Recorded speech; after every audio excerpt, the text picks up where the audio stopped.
Before we jump into tonight's beginner's guide for Marvel Ultimate Alliance 3, quick shout out to a Reddit user, I Assert Dominance. He actually done a really fantastic write-up, no pun intended when I say that, on Mr. Fantastic and the comparison between the spin to win build with Miss Marvel and also Mr. Fantastic on Reddit. He done a write-up on that, really in depth, and it's actually really helped out in this video. Now I'll actually paste the write-up that he done as a pinned comment, so feel free to vote that up and even give him some feedback as well in regards to it. But it's a great write-up.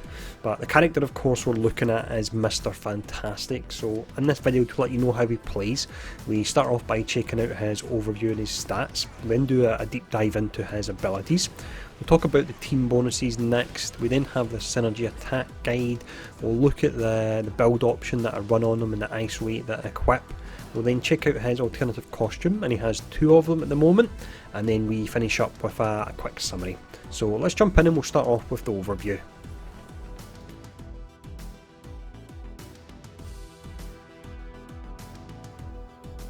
Mr. Fantastic then is a pure melee character. We've already mentioned Miss Marvel, but she will be mentioned a few times in this review because there are a lot of similarities, not only in their superhero skill set with stretching, but the abilities they have in game as well. But it's inevitable that would happen. Now if you look at the tag on his abilities, it's actually the melee tag he's got all across all of them, so from a itemization perspective that is really nice. Personally, I think I would have liked to see some gadgets thrown in there for Mr. Fantastic as well, and maybe some energy skills, but as mentioned, on the plus side it means it is nice to itemise for him when he is just melee.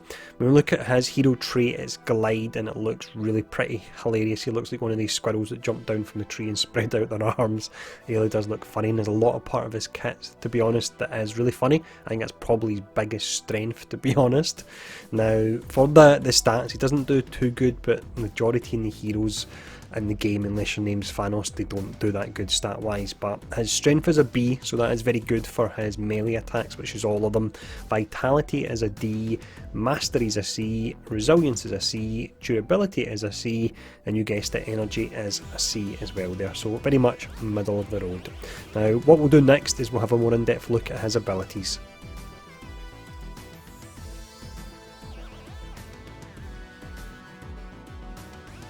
The first ability we look at here is elongated attack. So this is your standard barrage attack, so you'll use this after you've stunned an elite or a boss to do a fair amount of damage to them. You'll notice that the damage rating on it is A. Now this skill is very comparable to the barrage attack that Miss Marvel has, and I don't believe the damage rating on hers shows as A. It shows way lower than that, but she actually does more damage, which is really bizarre. So I don't know if there's something up with the damage numbers on Mr. Fantastic, because genuinely with the DLC they've tried to make the characters really overpowered, maybe make you want to buy the pack, and some of these numbers just seem off. So this ability is nice, but compared to Miss Marvel, and you really do have to compare them, it does a whole lot less damage. This next ability here is Extended Radius, which is your spin to win attack. Now in comparison to Miss Marvel, this one it's got a whole lot more range on it, and you generally find that for the majority of Mr. Fantastic's attacks. They have more range, but they do a whole lot less damage, and it actually, in regards to the stagger gauge, it pulls it down a lot slower as well. So this is good for taking out standard trash, but if you want to use a spin to win build to take out bosses, then Miss Marvel is the character to go for.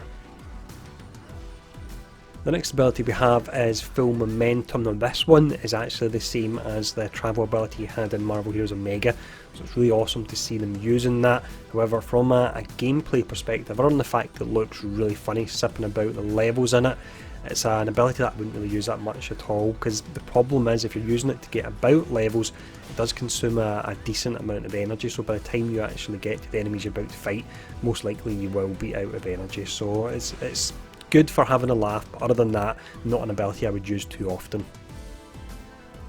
The final ability we have here is Stretch and Slam. Now the damage and the stagger gauge are up at A in this one, but it's not one that I really would use to either break a stagger bar or to do damage in the enemies either. If an elite and a boss is stunned or staggered, then I would use elongated attack instead. So this is one again, it looks pretty nice the way he spins around and he picks up the lower level minions and slams them down, but not using it too often. So rotation wise, what I would really use for him is extended radius to take out trash, and then we've mentioned that a few times, once your boss is stunned or staggered, then switch over to elongated attack for it. Now I will just mention very quickly as well, the light and the heavy attack are melee tags of course. Same applies for the extreme attack, which is just a standard melee attack, although he's got a really funny attack in that when you jump up in the air and you press your light or heavy attack button, it turns into a ball.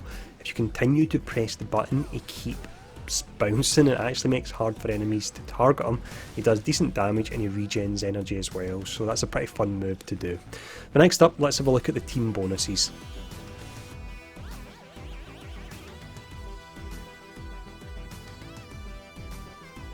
Team bonus wise then, the Fantastic Four characters aren't really part of many teams at all. When we looked at Invisible Woman in the last video, the maximum bonus she had, that was the number of overlap with characters and teams was 2, and Mr. Fantastic is actually the same. But the teams he's in one more team than Sue, so he's in Big Brains, Family Values, Fantastic Four and Team Leaders. The max team bonus you get is mentioned as 2, and the characters that would apply to would be Iron Man, Doctor Strange, Thanos, Cyclops, Cable, Invisible Woman, Human Torch and Thanos Infinite. Now if you want to go for your Ricochet style attack and you're looking for the team bonus as well, you could use the likes of Iron Man or Thanos or Cyclops. They've got the beam attacks and that would work really nice there, but we're actually going to talk about the synergy attacks a lot more in this next section.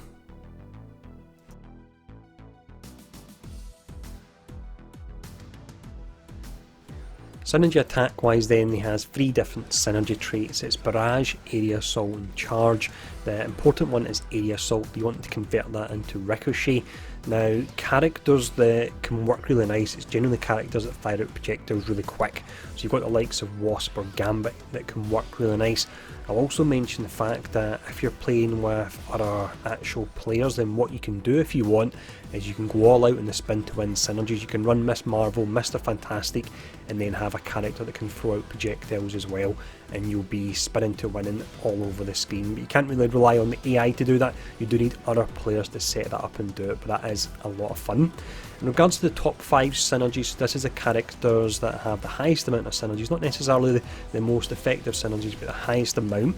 You've got Crystal, Star-Lord and Wolverine at 64, Crystal, Miss Marvel, Star-Lord 62, Crystal, Luke Cage, Star-Lord 62, Crystal, Drax, Star-Lord 62, and then finally Ghost Rider, Star-Lord and Wolverine at 61. So the characters that really always crop up, and if you're looking to do synergy attack damage, it's Crystal and Star-Lord. They're there all the time when I do this particular section. The next section we'll now check out will be the build option that's available.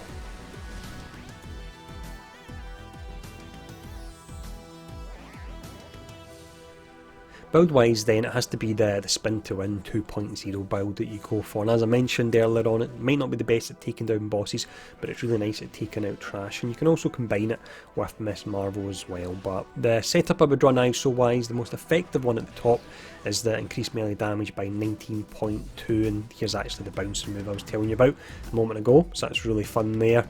What you would do next is you want to place the increased melee crit chance by 11.1 because he's not staggering too often, so you can take advantage of the crits. If you don't have the melee damage, then you can go with increased damage done to enemies by 16.5, increased strength by 13.7, but that's the bottom one in regards to the damage you're wanting. What you'll do as well, if you're going for a spin to win, he does work through the energy really quick actually. You want a few of the increased energy by 19.8%, and you want some of the ISOs that actually increase the rate that your blue energy restore orbs drop there. They can make a big difference. But that's the build. Let's check out the alternative costumes.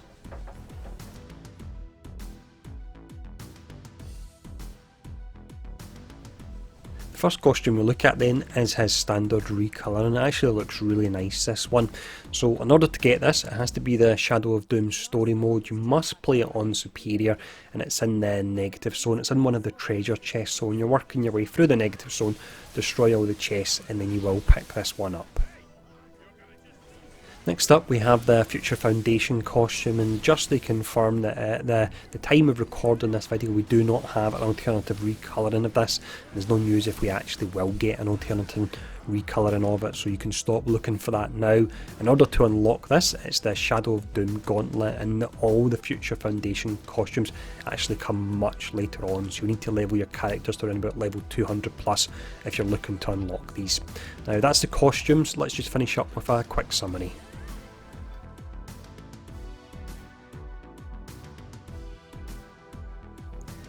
So I do realise in this review I've probably mentioned Miss Marvel so many times that it's getting a bit annoying, but I don't think you can really do a review for Mr. Fantastic and not mention her, given how similar the kits actually are. And again, due to that great breakdown we had on Reddit, turns out that it looks like Miss Marvel is still your premium spin to win character, which is, I suppose it's a bit disappointing, but also she is incredibly powerful, and if they were to try and trump that, then it would just be game breaking, the levels of it. But let me know what you think of Mr. Fantastic in the comments below anyway. I do think he is a decent character. If Miss Marvel wasn't in the game, it would be fantastic for farming, but she is in the game, so we do have to take that into account. But again, let me know in the comments below what you think. Thanks for tuning in, and we have 2 more Fantastic Four characters. It's The Thing and Johnny Storm, so let me know which one you would like to see next, and stay safe, and I'll see you all again soon.